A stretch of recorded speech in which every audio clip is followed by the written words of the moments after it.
Hi kabida! Paano ba ginagawa ang mga foldable fan ng Beshi Waps Collection? Tamang-tamang pang souvenir o pang giveaways ninyo. Okay, ito po ang pinakakailangan natin, ang heat press or round heat press at ang ating mga layout na ilalagay natin sa mismong foldable fan at sa mismong lagayan niya na maliit. Ayan, so lalagay nyo lang po yan.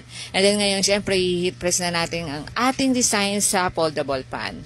So ngayon, ang pag-heat press po, meron po yung temperature.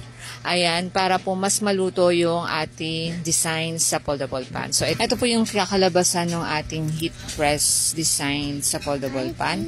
Ayan, so depende po yan sa designs ninyo. Kung mas malino po yung design ninyo, mas maganda po ang kakalabasan. Ayan, so ngayon isisort lang po natin yung ating mga na-heat press. Ito na po yung pinaka-finished product natin. Tapos, ayan yung pinaka-holder niya. And then, ito po yung plastic. So, isasort lang natin sa plastic para ready na po siyang i-deliver sa ating customer. Napaka-affordable lang po ng foldable pan na ito. Pwedeng pang souvenir o giveaways niyo sa any event po na darating sa inyo. Ayan. So, ito na nga po.